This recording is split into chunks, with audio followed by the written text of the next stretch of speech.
ਸਾਹਿਬ ਜੀ। ਹਮ ਤਨਵੰਤ ਭਾਗਟ ਸਚਨਾਏ, ਹਰ ਗੁਣ ਗਾਵੈ ਸਹਿਜ ਸੁਭਾਏ।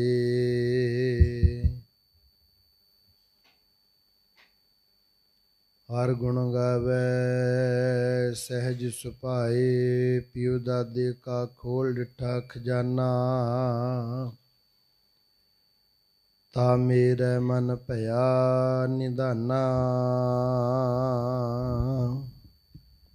ਵਾਹਿਗੁਰੂ ਜੀ ਕਾ ਖਾਲਸਾ, ਵਾਹਿਗੁਰੂ ਜੀ ਕੀ ਫਤਿਹ। ਵੱਡੇ ਸੰਤ ਜੀ ਮਹਾਰਾਜ ਸ਼੍ਰੀਮਾਨ ਸੰਤ ਬਾਬਾ ਈਸ਼ਰ ਸਿੰਘ ਜੀ ਮਹਾਰਾਜ ਰਾੜਾ ਸਾਹਿਬ ਵਾਲੇ, ਸ਼੍ਰੀਮਾਨ ਸੰਤ ਬਾਬਾ ਕਿਸ਼ਨ ਸਿੰਘ ਜੀ ਮਹਾਰਾਜ ਰਾੜਾ ਸਾਹਿਬ ਵਾਲੇ, ਦੋਨੋਂ ਮਹਾਂਪੁਰਖਾਂ ਦਾ ਰੂਹਾਨੀ ਸੰਦੇਸ਼ ਜੀਵਨ ਜੋ ਸੰਤ ਗਿਆਨੀ ਮੋਹਨ ਸਿੰਘ ਜੀ ਆਜ਼ਾਦ ਹੋਣਾ ਨੇ ਬਹੁਤ ਹੀ ਮਿਹਨਤ ਸਦਕਾ ਲਿਖਣਾ ਕੀਤਾ ਹੈ। ਆਪਾਂ ਨੂੰ ਸੰਤ ਆਸ਼ਰਮ ਮਲੇਸ਼ੀਆ ਟੀਵੀ ਤੇ, ਸੈਮ ਟੀਵੀ ਤੇ ਲਾਈਵ ਸੁਣਨ ਤੇ ਕਰਨ ਦਾ ਸੁਭਾਗ ਸਮਾਂ ਪ੍ਰਾਪਤ ਹੋਇਆ ਹੈ। ਸੋ ਜਿਤਨੀਆਂ ਵੀ ਸੰਗਤਾਂ ਇਸ ਕਥਾ ਦਾ ਲਾਹਾ ਪ੍ਰਾਪਤ ਕਰਦੀਆਂ ਹਨ, ਸਭ ਮਨ ਚਿੱਤ ਬੁੱਧ ਨੂੰ ਇਕਾਗਰ ਕਰੋ। ਹੋਣ ਵਾਲੀ ਵਿਚਾਰ ਨੂੰ ਧਿਆਨ ਨਾਲ ਸਰਵਣ ਕਰੋ, ਤਾਂ ਕਿ ਸਾਧ ਸੰਗਤ ਜੀ ਅਸੀਂ ਆਪਣੇ ਸਮੇਂ ਅਤੇ ਸਵਾਸਾਂ ਨੂੰ ਸਫਲਾ ਕਰ ਸਕੀਏ। ਜਿਤਨੀਆਂ ਵੀ ਸੰਗਤਾਂ ਇਸ ਕਥਾ ਨੂੰ ਸਰਵਣ ਕਰਦੀਆਂ ਨੇ, ਵੱਧ ਤੋਂ ਵੱਧ ਸ਼ੇਅਰ ਕਰਿਆ ਕਰੋ, ਕਮੈਂਟ ਕਰਿਆ ਕਰੋ, ਸਬਸਕ੍ਰਾਈਬ ਕਰਿਆ ਕਰੋ, ਤਾਂ ਕਿ ਅਸੀਂ ਤੁਸੀਂ ਸਾਰੇ ਜਾਣੇ ਪੂਰਾ ਲਾਹਾ ਪ੍ਰਾਪਤ ਕਰ ਸਕੀਏ ਅਤੇ ਹੋਰ ਸੰਗਤਾਂ ਨੂੰ ਵੀ ਮਹਾਂਪੁਰਸ਼ਾਂ ਦੀ ਮਹਿਮਾ ਬਾਰੇ ਦੱਸ ਸਕੀਏ। ਕੱਲ੍ਹ ਦੇ ਦੀਵਾਨ ਵਿੱਚ ਆਪਾਂ ਨੇ 58 ਨੰਬਰ 58 ਨੰਬਰ ਪੇਜ ਤੱਕ ਇਹ ਇਤਿਹਾਸ ਸਰਵਣ ਕੀਤਾ। ਅੱਜ ਇਸ ਤੋਂ ਅੱਗੇ ਪ੍ਰਾਰੰਭਤਾ ਕਰ ਰਹੇਗਾ। ਸਭ ਆਖੋ ਸਤਿਨਾਮ ਸ੍ਰੀ ਵਾਹਿਗੁਰੂ ਸਾਹਿਬ ਜੀ। ਪਿਉ ਦਾਦੇ ਜੇ ਵੇਖਾ ਪੋਤਾ ਪਰਵਾਣ। ਪਟਿਆਲੇ ਪੁੱਜ ਕੇ ਆਪ ਜੀ ਨੇ ਹੋਰ ਨਵੇਂ ਭਰਤੀ ਹੋਏ ਰੰਗਰੂਟਾਂ ਨਾਲ ਮਿਲ ਕੇ ਰੰਗਰੂਟੀ ਸਿੱਖਣੀ ਸ਼ੁਰੂ ਕਰ ਦਿੱਤੀ। ਛੋਟੇ ਸੰਤ ਜੀ ਮਹਾਰਾਜ ਜੀ ਨੇ ਭਾਵੇਂ ਹੋਰ ਤਾਂ ਫੌਜੀ ਇਸੇ ਰੰਗਰੂਟੀ ਦੇ ਕੰਮ ਵਿੱਚ 2-2, 3-3 ਸਾਲ ਲਟਕਦੇ ਰਹਿੰਦੇ ਸਨ, ਪਰ ਆਪ ਜੀ ਨੇ ਇਸ ਰੰਗਰੂਟੀ ਨੂੰ 7 ਮਹੀਨਿਆਂ ਦੇ ਵਿੱਚ ਹੀ ਪੂਰੇ ਨੰਬਰਾਂ ਤੇ ਪਾਸ ਕਰ ਲਿਆ। ਫਿਰ ਉਸ ਸਮੇਂ ਹੋਰ ਰੰਗਰੂਟੀ ਪਾਸ ਕੀਤੇ ਫੌਜੀਆਂ ਸਮੇਤ ਆਪ ਜੀਆਂ ਨੂੰ ਅੰਮ੍ਰਿਤ ਪਾਨ ਕਰਵਾਇਆ ਗਿਆ, ਜਿਸ ਵਿੱਚ ਤੋਪਖਾਨੇ ਦਾ ਗ੍ਰੰਥੀ ਗੁਰਬਖਸ਼ ਸਿੰਘ ਅਤੇ ਸੇਵਾਦਾਰ ਭਾਈ ਲਾਲ ਸਿੰਘ ਜੀ ਵੀ ਸ਼ਾਮਲ ਸਨ, ਜੋ ਤੋਪਖਾਨੇ ਦੇ ਰੰਗਰੂਟਾਂ ਨੂੰ ਪੰਜਾਬੀ ਪੜ੍ਹਾਇਆ ਕਰਦੇ ਸੀ ਅਤੇ ਉਸੇ ਸਮੇਂ ਨਵੇਂ ਰੰਗਰੂਟੀ ਪਾਸ ਕਰ ਚੁੱਕੇ ਸਿੱਖ ਫੌਜੀਆਂ ਨੂੰ ਵੀ ਸਹੁੰ ਚੁਕਾਉਂਦੇ ਸਨ। ਹੋਰ ਕੰਮਾਂ ਦੇ ਫੌਜੀਆਂ ਨੂੰ ਉਹਨਾਂ ਦੇ ਧਾਰਮਿਕ ਆਗੂ ਸਹੁੰ ਚੁਕਾਉਂਦੇ ਸਨ। ਆਪ ਜੀ ਨੇ ਮਹਾਰਾਜ ਜੀ ਦੇ ਪਾਠ ਦੀ ਵੀ ਇਸ ਭਾਈ ਲਾਲ ਸਿੰਘ ਜੀ ਪਾਸੋਂ ਹੀ ਸੰਥਾ ਕੀਤੀ ਸੀ। ਇਸ ਤਰ੍ਹਾਂ ਆਪ ਜੀ ਨੂੰ ਪੂਰੀ ਇਮਾਨਦਾਰੀ ਨਾਲ ਤੋਪਖਾਨੇ ਦੀ ਡਿਊਟੀ ਦਾ ਕੰਮ ਕਰਦਿਆਂ 5 ਸਾਲ ਬਤੀਤ ਗਏ। ਇਸ ਦੌਰਾਨ ਇਸ ਤੋਪਖਾਨੇ ਦੇ ਹੋਰ ਫੌਜੀ ਸੱਜਣ ਜੋ ਕਿ ਆਪ ਜੀ ਤੋਂ ਪਹਿਲਾਂ ਭਰਤੀ ਹੋਏ ਸਨ, ਜੈਸਾ ਕਿ ਗੁੱਜਰ ਸਿੰਘ ਬਾਈ ਜੀ, ਸੰਤ ਬਿਸ਼ਨ ਸਿੰਘ ਜੀ ਰੌਣੀ ਵਾਲੇ, ਭਾਈ ਮੁਕੰਦ ਸਿੰਘ ਜੀ ਖਨਾਲ ਵਾਲੇ, ਇਹ ਸਾਰੇ ਹੀ ਪ੍ਰੇਮੀ ਰੇਰੂ ਸਾਹਿਬ ਵਾਲੇ ਸੰਤ ਮਹਾਰਾਜ ਬਾਬਾ ਅਤਰ ਸਿੰਘ ਜੀਆਂ ਪਾਸ ਜਾਇਆ ਕਰਦੇ ਸਨ। ਉਹਨਾਂ ਤੋਂ ਉਪਦੇਸ਼ ਪ੍ਰਾਪਤ ਕਰਦੇ, ਸਵੇਰੇ ਜਾਗ ਕੇ ਅਭਿਆਸ ਕਰਿਆ ਕਰਦੇ। ਇਹਨਾਂ ਨੂੰ ਦੇਖ ਕੇ ਫਿਰ ਇਹਨਾਂ ਦੇ ਨਾਲ ਹੋਰ 3 ਸੱਜਣ ਭਾਈ ਗੱਜਣ ਸਿੰਘ, ਜੋ ਕਾਫੀ ਸਮਾਂ ਦਬਲਾਨ ਗੁਰਦੁਆਰਾ ਸਾਹਿਬ ਦੇ ਵਿੱਚ ਮਹੰਤ ਅਰਜਨ ਸਿੰਘ ਜੀ ਦੇ ਪਾਸ ਰਹੇ। ਭਾਈ ਜਿਉਣ ਸਿੰਘ, ਭਾਈ ਮੇਹਰ ਸਿੰਘ ਵੀ ਸੰਤ ਜੀ ਮਹਾਰਾਜ ਤੋਂ ਉਪਦੇਸ਼ ਲੈ ਆਏ। ਹਜ਼ੂਰ ਦੀ ਦੱਸੀ ਮਰਿਆਦਾ ਅਨੁਸਾਰ ਸਵੇਰੇ 2 ਵਜੇ ਇਸ਼ਨਾਨ ਕਰਕੇ ਫਿਰ ਕਾਫੀ ਸਮਾਂ ਗੁਰ ਸ਼ਬਦ ਦਾ ਅਭਿਆਸ ਕਰਨ ਵਾਸਤੇ ਬੈਠਦੇ। ਹੋਰ ਫੌਜੀ ਕਹਿਣ, ਇਹ ਤਾਂ ਆਪਣੀ ਤਰੱਕੀ ਵਾਸਤੇ ਕਿ ਛੇਤੀ ਜਮਾਦਾਰ ਬਣ ਜਾਈਏ, ਕਿਸੇ ਸ਼ਬਦ ਦਾ 40 ਕੱਟਦੇ ਐ। ਇੱਕ ਦਿਨ ਆਪ ਜੀ ਨੇ ਵੀ ਇਹਨਾਂ ਤੋਂ ਪੁੱਛਿਆ ਕਿ ਸਵੇਰੇ ਉੱਠ ਕੇ ਤੁਸੀਂ ਕੀ ਪੜ੍ਹਦੇ ਹੋ? ਇਹ ਕਹਿਣ ਲੱਗੇ, ਇਉਂ ਦੱਸੇ ਤੋਂ ਤੁਹਾਨੂੰ ਪਤਾ ਨਹੀਂ ਲੱਗਣਾ। ਇਸੇ ਛੁੱਟੀ ਦੇ ਵਿੱਚ ਸਾਡੇ ਨਾਲ ਚੱਲੋ, ਤੁਹਾਨੂੰ ਪੂਰਨ ਮਹਾਂਪੁਰਖਾਂ ਦਾ ਦਰਸ਼ਨ ਕਰਵਾਵਾਂਗੇ। ਆਪ ਜੀ ਦੇ ਮਨ ਅੰਦਰ ਸੰਤ ਮਿਲਾਪ ਦੀ ਤਾਂ ਪਹਿਲਾਂ ਤੋਂ ਹੀ ਪੂਰੀ ਖਿੱਚ ਬਣੀ ਹੋਈ ਸੀ। ਕਈ ਮਹਾਂਪੁਰਸ਼ਾਂ ਦੇ ਵਿਚਾਰ ਵੀ, ਦੀਦਾਰ ਵੀ ਕੀਤੇ, ਵਿਚਾਰ ਵੀ ਸੁਣੇ, ਪਰ ਕਿਸੇ ਤੇ ਮਨ ਨਾ ਭਤੀਜਿਆ। ਪੂਰਨ ਸ਼ਾਂਤ ਆਤਮਾ ਬੀਤਰਾਗ ਸਾਧੂ ਦੇ ਮਿਲਾਪ ਦੀ ਬੜੀ ਤੀਬਰ ਚਾਹਨਾ ਮਨ ਵਿੱਚ ਲੱਗੀ ਹੋਈ ਸੀ। ਰਹਿਓ ਸੰਤ ਹੋਂ ਟੋਲ, ਸਾਧ ਬਹੁ ਤੇਰੇ ਡਿਠੇ। ਪੂਰਨ ਸੰਤ ਤਾਂ ਨਾਮ ਸੁਣ ਕੇ, ਮਹਾਂਪੁਰਸ਼ ਦਾ ਨਾਮ ਸੁਣ ਕੇ ਮਨ ਖੁਸ਼ੀ ਦੇ ਵਿੱਚ ਨੱਚ ਉੱਠਿਆ। ਕੋਈ ਅਗੰਮੀ ਮਸਤੀ ਚੜ੍ਹ ਗਈ, ਮਨ ਖੀਵਾ ਹੋ ਕੇ ਕਾਹਲਾ ਪੈ ਗਿਆ। ਸਮਾਂ ਛੇਤੀ ਬਤੀਤ ਹੀ ਨਾ ਹੋਵੇ। ਛੁੱਟੀਆਂ ਦੇ ਦਿਨਾਂ ਦੀ ਉਡੀਕ ਕਰਦਿਆਂ ਇੱਕ ਦਿਨ ਸਾਲ ਦੇ ਸਮਾਨ ਲੰਘੇ। ਸਮਾਂ ਵੀ ਵੈਸਾਖ ਚੜ੍ਹਿਆ। ਉਹ ਵੈਸਾਖ ਸੰਤ ਮਿਲਾਪ ਵਾਲਾ ਵੈਸਾਖ। ਇਸ ਵੈਸਾਖ ਮਹੀਨੇ ਦੁਆਰਾ ਹੀ ਪੰਚਮ ਪਾਤਸ਼ਾਹ ਜੀ ਨੇ ਕਥਨ ਕੀਤਾ ਹੈ ਕਿ ਪ੍ਰਮਾਤਮਾ ਦੇ ਪ੍ਰੇਮ ਤੋਂ ਵਿਛੜ ਕੇ ਜੋਗੀਆਂ ਨੂੰ ਧੀਰਜ ਕਿਵੇਂ ਪ੍ਰਾਪਤ ਹੋ ਸਕਦੀ ਹੈ। ਵੈਸਾਖ ਧੀਰਨ ਕਿਉਂ ਵਾਢੀਆਂ, ਜਿਨ੍ਹਾਂ ਪ੍ਰੇਮ ਵਿਛੋ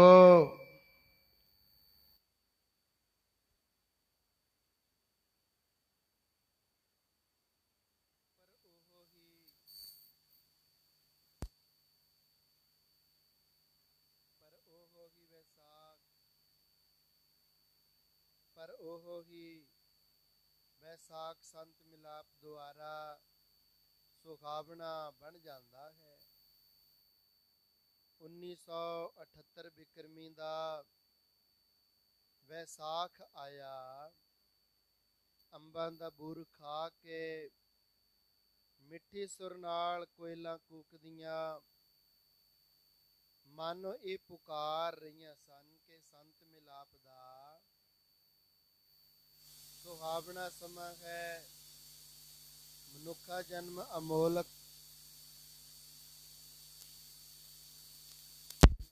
ਕੀਤਾ ਜਾਵੇ।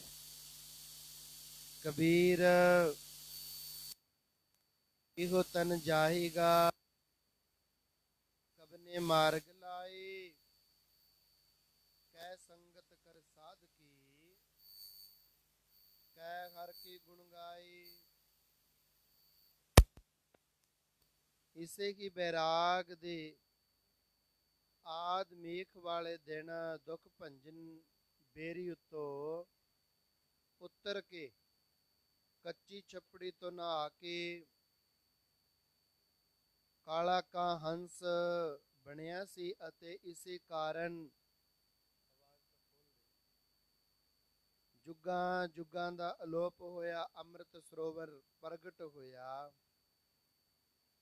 ਇਸੇ ਤਰ੍ਹਾਂ 1756 ਬਿਕਰਮੀ ਦੇ ਵਿਸਾਖ ਦੀ ਸੰਗਰਾਂਦ ਨੂੰ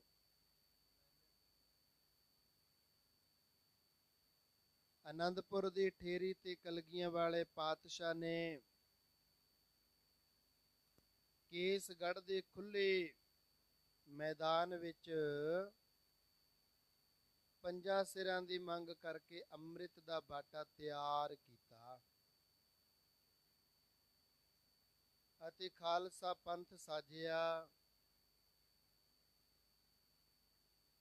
ਇਸੇ ਹੀ 1856 ਬਿਕਰਮੀ ਦੇ ਵਿਸਾਖ ਦੀ ਸੰਗਰਾਂਦ ਨੂੰ ਲਾਹੌਰ ਦੇ ਸ਼ਾਹੀ ਦਰਬਾਰ ਵਿਖੇ ਬਾਬਾ ਸਾਹਿਬ ਸਿੰਘ ਜੀ ਬੇਦੀ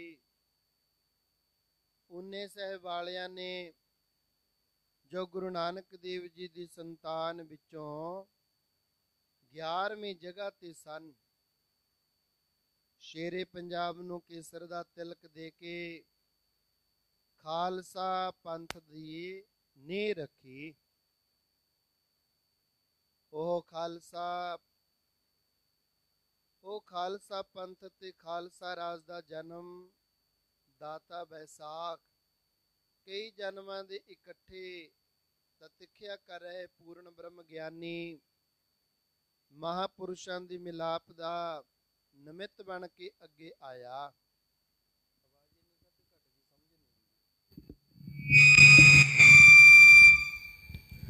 ਰੌਣੀ ਵਾਲੇ ਸੰਤ ਬਾਬਾ ਬਿਸ਼ਨ ਸਿੰਘ ਜੀ ਤਾਂ ਪਹਿਲਾਂ ਹੀ ਆਪਣਾ ਨਾਮ ਕਟਵਾ ਕੇ ਸੰਤ ਜੀ ਮਹਾਰਾਜ ਦੇ ਚਰਨਾਂ ਵਿੱਚ ਪੁੱਜ ਕੇ ਸੇਵਾ ਦਾ ਲਾਹਾ ਖੱਟ ਰਹੇ ਸਨ। ਆਪ ਜੀ ਵੀ ਪਟਿਆਲੇ ਤੋਂ ਗੱਡੀ ਵਿੱਚ ਸਵਾਰ ਹੋ ਕੇ ਰਾਜਪੁਰੇ ਤੋਂ ਸਰਹੰਦ ਹੁੰਦੇ ਹੋਏ ਦਰਾਹੇ ਸਟੇਸ਼ਨ ਤੇ ਪੁੱਜੇ। ਗੱਡੀ ਤੋਂ ਉਤਰ ਕੇ ਰਾਮਪੁਰ ਪਿੰਡ ਦੇ ਵਿੱਚੋਂ ਦੀ ਸਿੱਧੇ ਤੁਰ ਪਏ। ਦਾਤੇ ਦੇ ਦਰ ਦਾ ਦੂਰੋਂ ਦੀਦਾਰ ਕੀਤਾ। ਰੇਰੂ ਸਾਹਿਬ ਗੁਰਦੁਆਰੇ ਦੀ ਧਰਤੀ ਨੂੰ ਨਮਸਕਾਰ ਕੀਤੀ। ਭਾਗਾਂ ਵਾਲੀ ਭੋਇਨ ਦੀ ਮਿੱਟੀ ਚੁੰਮੀ। ਸਰਵੰਸਦਾਨੀ ਅਤੇ ਰੱਬੀ ਆਸ਼ਕ ਪੂਰਨ ਮਹਾਪੁਰਸ਼ਾਂ ਦੇ ਚਰਨ ਛੂਹ ਵਾਲੀ ਧੂੜ ਮੁੱਖ ਅਤੇ ਮਸਤਕ ਤੇ ਮਲੀ। ਕਲੇਜੇ ਨੂੰ ਸ਼ਾਂਤਮਈ ਧੂ ਪਈ। ਮਨ ਠੰਡਾ ਠਾਰ ਹੋ ਗਿਆ। ਸੰਤ ਬਿਸ਼ਨ ਸਿੰਘ ਜੀ ਨੂੰ ਮਿਲੇ, ਜੋ ਪਹਿਲਾਂ ਹੀ ਫੌਜ ਦੇ ਮਿਲਾਪੇ ਤੇ ਵਾਕਫ ਸਨ। ਆਪ ਜੀ ਦਾ ਇਹਨਾਂ ਮਹਾਂਪੁਰਖਾਂ ਨੇ ਹਾਰਦਿਕ ਸਵਾਗਤ ਕੀਤਾ। ਜਲ ਪਾਣੀ ਛਕਾ ਕੇ ਡੇਰਾ ਕਰਵਾਇਆ। ਦਰਗਾਹੀ ਬਸੇਠ ਨੇ ਵੀ ਚਿਰਾਂ ਦੇ ਮਿਲਾਪੀ ਨੂੰ ਆਇਆ ਜਾਣ ਕੇ ਰਾਹ ਚੋਂ ਵਿਛੜਿਆ ਹੀਰਾ ਮੁੜ ਹਾਰ ਚ ਪਰੋਣ ਦਾ ਇਰਾਦਾ ਕਰ ਲਿਆ। ਸੰਤ ਬਿਸ਼ਨ ਸਿੰਘ ਜੀ ਨੇ ਸੰਤ ਜੀ ਮਹਾਰਾਜ ਪਾਸ ਬੇਨਤੀ ਕੀਤੀ, ਗਰੀਬ ਨਿਵਾਜ ਆਪ ਇਹਨਾਂ ਤੇ ਕਿਰਪਾ ਕਰੋ। ਇਹ ਹਜ਼ੂਰ ਦਾ ਜਸ ਸੁਣ ਕੇ ਉਪਦੇਸ਼ ਦੀ ਜਾਚਨਾ ਵਾਸਤੇ ਆਏ ਹਨ। ਸੰਤ ਜੀ ਮਹਾਰਾਜ ਮੁਸਕਰਾਏ ਅਤੇ ਆਖਿਆ, ਭਾਈ ਬਿਸ਼ਨ ਸਿੰਘ ਅਸੀਂ ਆਪਣਿਆਂ ਦੀ ਤਾਂ ਸੰਭਾਲ ਕਰਨੀ ਹੀ ਹੋਈ ਨਾ। ਸਵੇਰੇ ਅੰਮ੍ਰਿਤ ਵੇਲੇ ਹਾਜ਼ਰ ਹੋ ਜਾਣ। ਸੰਤ ਜੀ ਦਾ ਇਹ ਰੋਜ਼ ਦਾ ਨਿਯਮ ਸੀ ਕਿ ਸ਼ਾਮ ਦੇ ਦੀਵਾਨ ਦੀ ਸਮਾਪਤੀ ਉਪਰੰਤ ਬਾਹਰ ਜਿੱਥੇ ਗੋਖੇ ਦੀ ਛੱਪੜੀ ਹੈ, ਆਪ ਜੀ ਦਾ ਤਪ ਸਥਾਨ ਬਣਿਆ ਹੈ, ਉੱਥੇ ਚਲੇ ਜਾਂਦੇ। 11 ਵਜੇ ਤੱਕ ਬੈਠ ਕੇ ਪ੍ਰੀਤਮ ਦੇ ਚਰਨਾਂ ਵਿੱਚ ਜੁੜੇ ਬੰਦਗੀ ਕਰਦੇ। 2 ਵਜੇ ਇਸ਼ਨਾਨ ਕਰਕੇ ਮੁੜ ਉਸੀ ਜਗ੍ਹਾ ਚਲੇ ਜਾਂਦੇ। ਅੰਮ੍ਰਿਤ ਵੇਲੇ 3 ਵਜੇ ਅੰਮ੍ਰਿਤ ਵੇਲਾ ਸਚ ਨਾਉ ਦਾ ਉਪਦੇਸ਼ ਬਖਸ਼ਦੇ। ਆਪ ਜੀ ਵੀ ਸੰਤ ਬਿਸ਼ਨ ਸਿੰਘ ਜੀ ਦੇ ਕਹੇ ਅਨੁਸਾਰ ਸ਼ਾਮ ਨੂੰ ਸੰਤ ਮਹਾਰਾਜ ਜੀ ਦੇ ਨਾਲ ਚਲੇ ਗਏ। ਅੰਮ੍ਰਿਤ ਵੇਲੇ ਆਪ ਜੀ ਨੂੰ ਮਹਾਂਪੁਰਖਾਂ ਨੇ ਆਪਣੇ ਪਾਸ ਸੱਦਿਆ ਅਤੇ ਬੜੇ ਪਿਆਰ ਨਾਲ ਕੋਲ ਬਿਠਾ ਕੇ ਪੁੱਛਿਆ, ਅੰਮ੍ਰਿਤ ਛਕਿਆ ਹੈ? ਆਪ ਜੀ ਨੇ ਨਿਮਰਤਾ ਸਹਿਤ ਉੱਤਰ ਦਿੱਤਾ, ਜੀ ਹਾਂ। ਫਿਰ ਕਿਹਾ, ਤੁਹਾਡੀ ਸ਼ਾਦੀ ਹੋਈ ਹੈ? ਉੱਤਰ ਦਿੱਤਾ, ਜੀ ਨਹੀਂ। ਕੀ ਸ਼ਾਦੀ ਕਰਵਾਉਣ ਦਾ ਵਿਚਾਰ ਹੈ ਤੇਰੇ ਮਨ ਵਿੱਚ? ਜਵਾਬ ਦਿੱਤਾ ਛੋਟੇ ਸੰਤ ਜੀ ਮਹਾਰਾਜ ਨੇ ਕਿ ਨਹੀਂ ਮਹਾਰਾਜ। ਇਸ ਤੋਂ ਬਾਅਦ ਸਾਰੇ ਨਿਯਮ ਦੱਸ ਕੇ ਗੁਰੂ ਬੱਦਲ ਨੇ ਰੂਹਾਨੀ ਸਿੱਖਿਆ ਰੂਪ ਸਵੰਤੀ ਬੂੰਦ ਤਰਸ ਦੇ ਪਪੀਹੇ ਦੀ ਸ਼ਾਂਤੀ ਦੇ ਲਈ ਬਖਸ਼ ਦਿੱਤੀ। ਬਸ ਫੇਰ ਕੀ ਸੀ, ਇੱਕ ਵਾਰੀ ਕਬੀਰ ਸਤਗੁਰ ਸੂਰਮੇ ਬਾਖਿਆ ਬਾਨ ਜੋ ਏਕ ਲਾਗਤ ਹੀ ਪੁਇੰਗਿਰ ਪਰਿਆ ਪਰਾ ਕਰੇ ਜੇ ਛੇਕ। ਦੇਸ਼ ਕਾਲ ਦਾ ਗਿਆਨ ਦੂਰ ਹੋ ਗਿਆ, ਧਿਆਤਾ ਧਿਆਨ ਤੇ ਅਭਾਵ ਹੋ ਕੇ ਕੋਈ ਐਸਾ ਅਗੰਮੀ ਆਨੰਦ ਆਇਆ ਜੋ ਗੁੰਗੇ ਮਹਾ ਅੰਮ੍ਰਿਤ ਰਸ ਚਾਖਿਆ। ਉੱਚੇ ਕਹਿਣ ਨਾ ਜਾਈ ਹੋ। ਸਵੇਰ ਤੱਕ ਸਮਾਧੀ ਵਿੱਚ ਲੀਨ ਰਹੇ ਮਹਾਪੁਰਸ਼ਾਂ ਨੇ ਪੌ ਫਟਾਲੇ ਸਮਾਧੀ ਤੋਂ ਉਥਾਨ ਕਰਕੇ ਹੋਰ ਸੱਜਣਾ ਸਮੇਤ ਸਵੇਰ ਤੱਕ ਸਮਾਧੀ ਵਿੱਚ ਲੀਨ ਰਹੇ। ਮਹਾਪੁਰਸ਼ਾਂ ਨੇ ਪੌ ਫਟਾਲੇ ਸਮਾਧੀ ਤੋਂ ਉਥਾਨ ਕਰਕੇ ਹੋਰ ਸੱਜਣਾ ਸਮੇਤ ਆਪ ਜੀ ਨੂੰ ਡੇਰੇ ਲੈ ਆਂਦਾ। ਆਪ ਇਸੇ ਛੁੱਟੀ ਸਮੇਂ ਇੱਥੇ 8-10 ਦਿਨ ਠਹਿਰੇ। ਸ਼ਾਮ ਨੂੰ ਨਾਲ ਚਲੇ ਜਾਣਾ ਤੇ ਸਾਰੀ ਰਾਤ ਬੈਠ ਕੇ ਬੰਦਗੀ ਕਰਨੀ, ਦਿਨੇ ਸੇਵਾ ਕਰਕੇ ਸਮਾਂ ਬਿਤਾਉਣਾ। ਪਤਾ ਨਹੀਂ ਲੱਗਾ ਤੇ ਅੱਖ ਦੇ ਫੋਰ ਜਿਤਨੇ ਸਮੇਂ ਵਿੱਚ ਛੁੱਟੀ ਦੇ 10 ਦਿਨ ਖਤਮ ਹੋ ਗਏ। ਜਾਣੀ ਜਾਣ ਦਾਤੇ ਨੇ ਪਾਸ ਬੁਲਾ ਕੇ ਪਿਆਰ ਦਿੱਤਾ ਅਤੇ ਆਖਿਆ, ਚੰਗਾ ਵੀ ਫੌਜੀ ਸਿੰਘਾ, ਤੁਹਾਡੀ ਤਾਂ ਛੁੱਟੀ ਪੂਰੀ ਹੋ ਗਈ ਹੈ, ਡਿਊਟੀ ਤੇ ਜਾਣਾ ਚਾਹੀਦਾ ਹੈ। ਇਹ ਫੌਜ ਦੀ ਨੌਕਰੀ ਬੜੀ ਚੰਗੀ ਹੈ, ਇਸ ਵਿੱਚ ਰੱਬ ਅਤੇ ਮੌਤ ਦੋਵੇਂ ਚੇਤੇ ਮੰਨਣਾ ਅਤੇ ਅੰਮ੍ਰਿਤ ਵੇਲੇ ਜਾਗ ਕੇ ਸਿਮਰਨ ਕਰਨਾ ਗੁਰੂ ਅੰਗ ਸੰਗ ਹੈ। ਆਪ ਨੇ ਅੱਗੋਂ ਹੱਥ ਜੋੜ ਕੇ ਨਿਮਰਤਾ ਸਹਿਤ ਬੇਨਤੀ ਕੀਤੀ, ਮਹਾਰਾਜ ਮੇਰਾ ਤਾਂ ਮਨ ਹੁਣ ਇੱਥੇ ਆਪ ਜੀ ਦੇ ਪਾਸ ਸੇਵਾ ਵਿੱਚ ਹੀ ਲੱਗ ਗਿਆ ਹੈ। ਬੜਾ ਆਨੰਦ ਆਉਂਦਾ ਹੈ, ਆਪ ਕਿਰਪਾ ਕਰੋ ਤਾਂ ਕਿ ਆਨੰਦ ਇਸੇ ਤਰ੍ਹਾਂ ਬਣਿਆ ਰਹੇ। ਅੱਗੋਂ ਰੂਹਾਨੀ ਦਾਤੇ ਨੇ ਉੱਤਰ ਦਿੱਤਾ, ਨਾ ਭਾਈ ਫੌਜੀਆ, ਇਹ ਗੱਲ ਠੀਕ ਨਹੀਂ ਹੈ। ਅਸੀਂ ਵੀ ਤਾਂ ਇੱਕ ਵਾਰੀ ਵੱਡੇ ਸਾਹਿਬਾਂ ਬਾਬਾ ਕਰਮ ਸਿੰਘ ਮਹਾਰਾਜ ਜੀ ਹੋਤੀ ਮਰਦਾਨ ਵਾਲਿਆਂ ਦੇ ਪਾਸ ਇਹੋ ਹੀ ਬੇਨਤੀ ਕੀਤੀ ਸੀ। ਉਹਨਾਂ ਨੇ ਕਿਹਾ ਸੀ ਕਿ ਤੁਸੀਂ ਹੁਣ ਹੌਲਦਾਰੀ ਪੈਨਸ਼ਨ ਲੈ ਕੇ ਹੀ ਆਉਣਾ,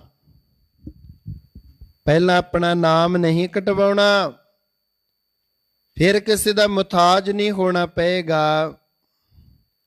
ਸਾਰੀ ਜ਼ਿੰਦਗੀ ਪੈਨਸ਼ਨ ਨਾਲ ਹੀ ਨਿਰਵਾਹ ਕਰਕੇ ਸਿਮਰਨ ਕਰਦੇ ਰਹਿਣਾ।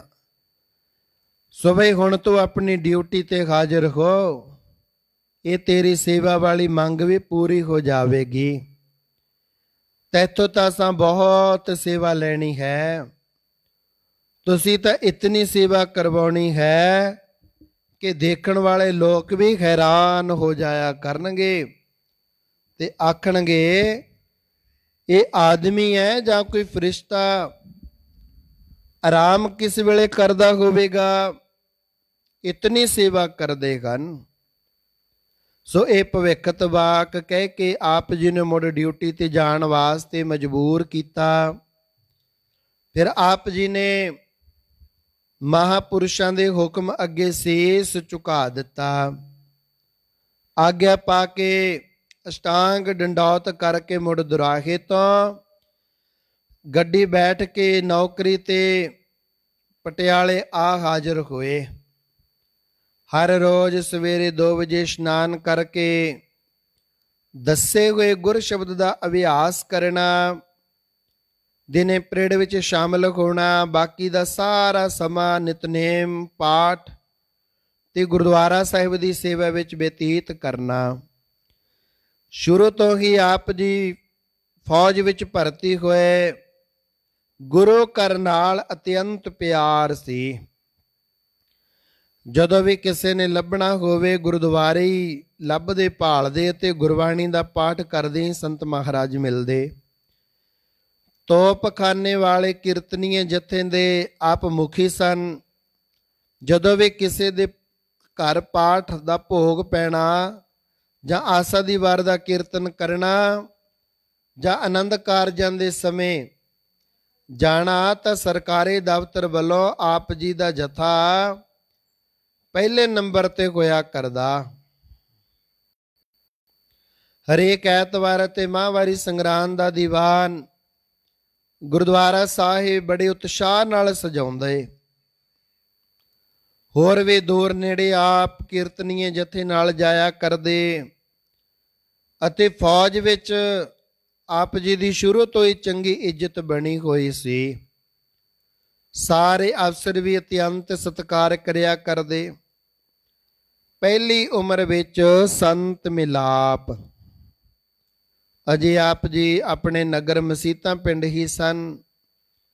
ਉਸ ਜਗ੍ਹਾ ਪ੍ਰੇਮੀਆਂ ਦੇ ਘਰੀ ਬਕਸਰ ਜੱਸੀ ਵਾਲੇ ਮਹਾਤਮਾ ਬਹਾਲ ਦਾਸ ਜੀ ਦੀ ਚੰਗੀ ਆਵਾਜਾਈ ਸੀ। ਇਹ ਸੰਤ ਪੁੱਚੋ ਵਾਲੇ ਸੰਤ ਬਾਬਾ ਹਰਨਾਮ ਦਾਸ ਜੀਆਂ ਦੇ ਗੁਰ ਭਾਈ ਸਨ, ਜਿਨ੍ਹਾਂ ਨੂੰ ਆਪਾਂ ਸੰਤ ਬਾਬਾ ਮਹਾ ਹਰਨਾਮ ਸਿੰਘ ਜੀ ਦੇ ਨਾਮ ਨਾਲ ਜਾਣਦੇ ਹਾਂ, ਜਿਨ੍ਹਾਂ ਨੇ ਚੰਗੀ ਕਮਾਈ ਕੀਤੀ ਸੀ। ਗੁਰੂ ਘਰ ਤੇ ਬੜੀ ਸ਼ਰਧਾ ਸੀ। ਹਰ ਇੱਕ ਨੂੰ ਗੁਰਬਾਣੀ ਦੇ ਲੜ ਲਗਾਉਂਦੇ। ਗੁਰੂ ਮਹਾਰਾਜ ਜੀ ਦੀ ਪਾਵਨ ਬਾਣੀ ਤੇ ਇਤਨੀ ਭਾਵਨਾ ਤੇ ਪੂਰਨ ਨਿਸ਼ਚਾ ਸੀ ਕਿ ਕਿਸੇ ਖਾਸ ਔਕੜ ਸਮੇਂ ਘਰ ਆਏ ਪ੍ਰੇਮੀ ਵੱਲੋਂ ਇੱਕੋ ਹੀ ਅਖੰਡ ਪਾਠ ਕਰਵਾਉਂਦੇ, ਜਿਸ ਦੇ ਉੱਪਰ ਉਹਨਾਂ ਸਮਿਆਂ ਵਿੱਚ 5000 ਰੁਪਇਆ ਖਰਚ ਆਉਂਦਾ। 3 ਦਿਨ ਅਟੁੱਟ ਪੱਕਾ ਭੰਡਾਰਾ ਚੱਲਦਾ। ਕੋਈ ਵੀ ਚਲਿਆ ਜਾਵੇ, ਕਿਸੇ ਨੂੰ ਰੋਕ ਨਹੀਂ ਸੀ। ਪਾਠੀ ਸਿੰਘਾਂ ਨੂੰ ਪੂਰੇ ਵਸਤਰ, ਇਸ ਤੋਂ ਇਲਾਵਾ ਵੱਡੇ ਵੱਡੇ ਖੇਤਰਾਂ ਤੇ 100 ਮਣ ਅਨਾਜ ਭਿਜਵਾ ਦੇਣਾ, ਐਸੀ ਵਿਧੀ ਨਾਲ ਪਾਠ ਕਰਵਾਉਂਦੇ ਸਨ। ਆਪਣੇ ਪਾਠੀ ਵੀ ਹਰ ਸਮੇਂ ਨਾਲ ਹੀ ਰੱਖਿਆ ਕਰਦੇ। ਜਿਨ੍ਹਾਂ ਦੀ ਇਤਨੀ ਸਾਦੀ ਹੋਈ ਬੈਠਕ ਸੀ, ਅਲਪ ਆਹਾਰੀ, ਸਵੱਛ ਵਸਤਰ ਰੱਖਦੇ ਸਨ। ਇਸ਼ਨਾਨ ਕਰਕੇ ਡਿਊਟੀ ਤੇ ਜਾਂਦੇ। ਇਕੱਲਾ 8-8 ਘੰਟੇ ਚੌਂਕੜਾ ਨਾ ਖੋਲਦਾ ਸਿੰਘ। ਫਿਰ ਇਹੋ ਜਿਹੇ ਨਾਮ ਅਭਿਆਸੀ ਪਾਠੀਆਂ ਦੇ ਪਾਠ ਕੀਤਿਆਂ ਕੋਠੀ ਲੱਗਿਆ ਖੂਨੀ ਵੀ ਬਰੀ ਹੋ ਜਾਂਦਾ। ਜਿਵੇਂ ਮਸੀਤਾ ਪਿੰਡ ਦੇ ਪੰਜਾਬ ਸਿੰਘ ਦਲੇਨ ਦਾ ਪੁੱਤਰ ਰਾਮ ਸਿੰਘ ਖੂਨ ਦੇ ਕੇਸ ਵਿੱਚ ਫਸ ਗਿਆ। 20 ਸਾਲ ਕੈਦ ਹੋ ਗਈ। ਘਰ ਵਾਲੇ ਪ੍ਰੇਮੀ ਇਹਨਾਂ ਸੰਤਾਂ ਨੂੰ ਲੈ ਆਏ। ਸੰਤਾਂ ਨੇ ਆ ਕੇ ਦੂਸਰੇ ਰਫੀਕਾਂ ਨੂੰ, ਜਿਨ੍ਹਾਂ ਦਾ ਬੰਦਾ ਮਰਿਆ ਸੀ, ਬੁਲਾ ਕੇ ਸੁਲ੍ਹਾ ਕਰਨ ਲਈ ਆਖਿਆ, ਪਰ ਉਹ ਨਾ ਮੰਨੇ। ਫਿਰ ਕਿਹਾ ਉਹਦੇ ਘਰ ਤਾਂ ਉਸਨੇ ਤਾਂ ਭੋਗ ਤੇ ਆ ਜਾਣਾ ਹੈ। ਇਹ ਤਾਂ ਅਸੀਂ ਤੁਹਾਨੂੰ ਵਡਿਆਈ ਦੇ ਰਹੇ ਹਾਂ। ਪਰ ਉਹ ਫੇਰ ਵੀ ਨਾ ਮੰਨੇ, ਨਾ ਹੀ ਸੰਤਾਂ ਦੇ ਬਚਨਾਂ ਦੀ ਕੋਈ ਪ੍ਰਵਾਹ ਕੀਤੀ। ਸੰਤਾਂ ਨੇ ਤਿਆਰੀ ਕਰਕੇ ਘਰ ਵਿੱਚ ਅਖੰਡ ਪਾਠ ਪ੍ਰਾਰੰਭ ਕਰ ਦਿੱਤਾ। ਘਰ ਵਾਲਿਆਂ ਨੂੰ ਕਹੇਗਾ ਤੁਸੀਂ ਅਪੀਲ ਕਰੋ। ਉਹਨਾਂ ਨੇ ਸੰਤਾਂ ਦਾ ਬਚਨ ਮੰਨ ਕੇ ਅਪੀਲ ਕਰ ਦਿੱਤੀ, ਜੋ ਉਸੇ ਦਿਨ ਮਨਜ਼ੂਰ ਹੋ ਗਈ ਤੇ ਦੋਸ਼ੀ ਭੋਗ ਦੇ ਸਮੇਂ ਜ਼ਮਾਨਤ ਤੇ ਆ ਗਿਆ। ਕੁਝ ਸਮਾਂ ਕੇਸ ਚੱਲਦਾ ਰਿਹਾ, ਫਿਰ ਉਹ ਬਰੀ ਹੋ ਗਿਆ। ਇਸੇ ਤਰ੍ਹਾਂ ਹਰਨਾਮ ਸਿੰਘ ਦਲੇਨ ਦੇ ਘਰ ਵੀ 2 ਸ਼ਾਦੀਆਂ ਤੋਂ ਬਾਅਦ ਬਿਰਧ ਉਮਰਾਂ ਵਿੱਚ ਇਹਨਾਂ ਮਹਾਂਪੁਰਖਾਂ ਦੇ ਅਖੰਡ ਪਾਠ ਕੀਤਿਆਂ ਦੋਵਾਂ ਬੀਬੀਆਂ ਦੇ ਘਰ ਲੜਕਿਆਂ ਨੇ ਜਨਮ ਲਿਆ। ਇਹਨਾਂ ਮਹਾਂਪੁਰਸ਼ਾਂ ਦੇ ਵੀ ਆਪ ਜੀ ਨੇ ਪਿੰਡ ਰਹਿੰਦਿਆਂ ਕਈ ਵਾਰ ਦੀਦਾਰ ਕੀਤੇ ਸਨ ਅਤੇ ਅਖੰਡ ਪਾਠਾਂ ਦੇ ਸਮੇਂ ਨਾਲ ਰਹਿ ਕੇ ਸੇਵਾ ਕਰਦੇ ਰਹੇ। ਉਸ ਸਮੇਂ ਤੋਂ ਬਾਅਦ ਕਿਸੇ ਪੂਰਨ ਮਹਾਂਪੁਰਸ਼ ਦੇ ਦਰਸ਼ਨ ਕਰਨ ਦੀ ਲਗਨ ਮਨ ਵਿੱਚ ਲੱਗੇ ਹੀ ਰਹੀ, ਪਰ ਹਿਰਦੇ ਰੂਪ ਧਰਤੀ ਵਿੱਚ ਪਿਆ ਸੰਸਕਾਰਾਂ ਰੂਪੀ ਬੀਜ ਸਮੇਂ ਅਨੁਸਾਰ ਹੀ ਫੁੱਟਦਾ ਹੈ। ਹੋਰ ਨਾਮਵਰ ਵਿਅਕਤੀਆਂ ਦੀ ਦੀਦਾਰ 1914 ਵਾਲੇ ਜੰਗ ਦੀ ਸਮਾਪਤੀ ਸਮੇਂ 1919 ਈਸਵੀ ਦੇ ਜੂਨ ਮਹੀਨੇ ਦੇਸ਼ ਦੀ ਰੱਖਿਆ ਨਿਮਿਤ ਸ਼ਹੀਦਾਂ ਨੂੰ ਸ਼ਰਧਾਂਜਲੀਆਂ ਦੇਣ ਵਾਸਤੇ ਮਿਰਜ਼ੇ ਕੇ ਦਿਆਲਪੁਰੇ ਇਲਾਕੇ ਨਿਵਾਸੀ ਪ੍ਰੇਮੀਆਂ ਨਾਲ ਮਿਲ ਕੇ ਸਥਾਨਕ ਮਹਾਂਪੁਰਸ਼ਾਂ ਨੇ 7100 ਅਖੰਡ ਪਾਠ ਰੱਖਿਆ। ਉਹਨਾਂ ਸਮਿਆਂ ਵਿੱਚ ਲੜੀ ਦੇ ਪਾਠ ਕਿਤੇ ਕਿਤੇ ਕੋਈ ਵਿਰਲਾ ਮਹਾਂਪੁਰਸ਼ ਹੀ ਕਰਾਉਂਦਾ ਹੁੰਦਾ। ਇਹਨਾਂ ਨੇ ਵੀ ਭੋਗ ਸਮੇਂ ਪੰਜਾਬ ਭਰ ਦੇ ਮਸ਼ਹੂਰ ਮਹਾਂਪੁਰਸ਼ ਤੇ ਉੱਚ ਵਿਅਕਤੀਆਂ ਨੂੰ ਬੁਲਾਇਆ, ਜਿਨ੍ਹਾਂ ਦੇ ਆਪ ਜੀ ਨੂੰ ਖੁੱਲੇ ਦਰਸ਼ਨ ਦੀਦਾਰ ਹੋਏ, ਜਿਹਾ ਕਿ ਸੰਤ ਬਾਬਾ ਮੱਘਰ ਸਿੰਘ ਜੀ ਮਹਾਰਾਜ ਰਾਮਗੜ੍ਹ ਵਾਲੇ ਉਹਨਾਂ ਸਮਿਆਂ ਵਿੱਚ ਫੌਜ ਚੋਂ ਆਏ ਸਨ। ਮਾਲਵੇ ਦੇ ਅਤਿਅੰਤ ਮਸ਼ਹੂਰ ਵਿਦਵਾਨ ਸੰਤ ਬਾਬਾ ਚੰਦਾ ਸਿੰਘ ਜੀ ਕੱਟੂ ਵਾਲੇ, ਗਿਆਨੀ ਇੰਦਰ ਸਿੰਘ ਮੋਗੇ ਵਾਲੇ, ਸੰਤ ਗਿਆਨੀ ਸੁੰਦਰ ਸਿੰਘ ਜੀ ਖਾਲਸਾ ਭਿੰਡਰਾਂ ਵਾਲੇ ਜਥੇ ਸਮੇਤ ਪਹੁੰਚੇ। ਸੰਤ ਮਨੀ ਸਿੰਘ ਜੀ ਭਾਈ ਕੇ ਦਿਆਲਪੁਰੇ ਦੇ ਸੰਤ ਸਮਾਜ ਨੂੰ ਨਿਵਾਜਣ ਵਾਲੇ ਮਾਨਵਰ ਵਿਅਕਤੀ ਸੰਤ ਮਹਾਰਾਜ ਮਸਤੂਆਣੇ ਵਾਲੇ ਗੁਰੂ ਮਹਾਰਾਜ ਦੀ ਤਾਬਿਆ ਸਜੇ। ਆਪ ਜੀ ਇੱਥੇ ਪਟਿਆਲੇ ਤੋਪਖਾਨੇ ਤੋਂ 4 ਦਿਨਾਂ ਦੀ ਛੁੱਟੀ ਲੈ ਕੇ ਆਏ, ਭਾਵ ਛੋਟੇ ਸੰਤ ਜੀ ਮਹਾਰਾਜ ਸੰਤ ਬਾਬਾ ਕਿਸ਼ਨ ਸਿੰਘ ਮਹਾਰਾਜ ਜੀ। ਇਸ ਸੰਤ ਸਮਾਗਮ ਦਾ ਬੜਾ ਆਨੰਦ ਮਾਣਿਆ। ਸਾਰੇ ਸਾਧੂਆਂ ਦੇ ਦੀਦਾਰ ਕੀਤੇ, ਬਚਨ ਸੁਣੇ, ਕਮਰ ਕੱਸਾ ਕਰ ਲੰਗਰ ਵਰਤਾਉਣ ਦੀ ਸੇਵਾ ਕੀਤੀ। ਸੰਗਤ ਦਾ ਇਤਨਾ ਇਕੱਠ ਸੀ ਕਿ ਪ੍ਰਸ਼ਾਦੇ ਪਕਾਉਣ ਵਾਸਤੇ 100 ਤਾਂ ਉਸ ਸਮੇਂ ਤੰਦੂਰ ਲੱਗਿਆ ਹੋਇਆ ਸੀ। ਲੋਹਾਂ ਵੱਖਰੀਆਂ ਤਪਦੀਆਂ ਸਨ। 60 ਕੜਾਕੇ ਰੋਜ਼ ਪ੍ਰਸ਼ਾਦ ਦੇ ਬਣਦੇ। ਉਸ ਸਮੇਂ ਇੱਕ ਹੋਰ ਸਾਧੂ ਆਇਆ ਸੀ, ਜਿਸ ਦੀ ਬਾਹਰਲੀ ਕਿਰਿਆ ਤਾਂ ਦੇਖਣ ਨੂੰ ਸਾਦੀ ਜਾਪਦੀ ਸੀ। ਖੱਦਰ ਦੀ ਪੈਰਾਂ ਤੱਕ ਲੰਮੀ ਕਫਨੀ, ਸਿਰ ਤੇ ਖੱਦਰ ਦਾ ਰੁਮਾਲ, ਤਿੜ ਲੰਗੋਟੀ, ਪਰ ਸੀ ਬੜਾ ਕਰਾਮਾਤੀ। ਉਸ ਨੂੰ ਬਾਬੀਗੇ ਵਾਲੇ ਸੰਤ ਆਖਦੇ। ਇਹਨਾਂ ਦੇ ਪਿੰਡ ਦਾ ਤਾਂ ਪਤਾ ਹੀ ਨਹੀਂ ਸੀ ਕਿ ਕਿਹੜਾ ਹੈ, ਪਰ ਬਹੁਤਾ ਸਮਾਂ ਜੈਤੋਂ ਕੋਲ ਬਬੀਗੇ ਪਿੰਡ ਰਹੇ। ਇੱਥੇ ਇਹਨਾਂ ਨੇ ਆਏ ਗਏ ਸਾਧੂ ਬੇਹੰਗਮ ਅਤੇ ਆਮ ਯਾਤਰੂਆਂ ਦੀ ਰਿਹਾਇਸ਼ ਵਾਸਤੇ 500 ਮੰਜਾ ਬਣਵਾ ਰੱਖਿਆ ਸੀ। ਰੋਟੀ ਤੇ ਜਲ ਪਾਣੀ ਦਾ ਵੀ ਪੂਰਾ ਇੰਤਜ਼ਾਮ ਸੀ, ਪਰ ਸਨ ਇਹ ਇਕੱਲੇ ਹੀ ਰਹਿੰਦੇ। ਹੋਰ ਸਾਧੂ ਕੋਲ ਘੱਟ ਹੀ ਰੱਖਿਆ ਕਰਦੇ ਜਾਂ ਘੱਟੇ ਹੀ ਠਹਿਰਦੇ। ਰੋਹੀ ਦਾ ਸਥਾਨ ਹੋਣ ਕਰਕੇ ਹਰੇਕ ਕਿਸਮ ਦਾ ਬੰਦਾ ਆਉਣ ਲੱਗ ਪਿਆ। ਗੌਰਮੈਂਟ ਨੂੰ ਸ਼ੱਕ ਪੈ ਗਿਆ। ਪੁਲਿਸ ਦੇ ਥਾਣੇਦਾਰ ਨੇ ਆ ਕੇ ਬੇਨਤੀ ਕੀਤੀ, ਬਾਬਾ ਜੀ ਤੁਹਾਨੂੰ ਇੱਥੇ ਰਹਿੰਦਿਆਂ ਕਾਫੀ ਸਮਾਂ ਹੋ ਗਿਆ ਹੈ, ਤੁਹਾਡੇ ਪਾਸ ਬਹੁਤ ਕਿਸਮ ਦੇ ਬੰਦੇ ਆਉਂਦੇ ਹਨ। ਸਰਕਾਰ ਵੱਲੋਂ ਸਾਡੇ ਤੇ ਬੜੀ ਸਖਤੀ ਕੀਤੀ ਗਈ ਹੈ। ਹੁਣ ਤੁਸੀਂ ਇਹ ਜਗ੍ਹਾ ਛੱਡ ਕੇ ਕਿਤੇ ਹੋਰ ਥਾਂ ਚਲੇ ਜਾਓ ਤਾਂ ਚੰਗਾ ਹੋਵੇਗਾ। ਇਹ ਤੁਹਾਡੇ ਮੰਜੇ ਜਿੱਥੇ ਕਹੋ ਅਸੀਂ ਪਹੁੰਚਾ ਦਿੰਦੇ ਹਾਂ। ਸੰਤਾਂ ਨੇ ਕਿਹਾ ਚੰਗਾ ਇਕੱਠੇ ਕਰਵਾ ਲਓ।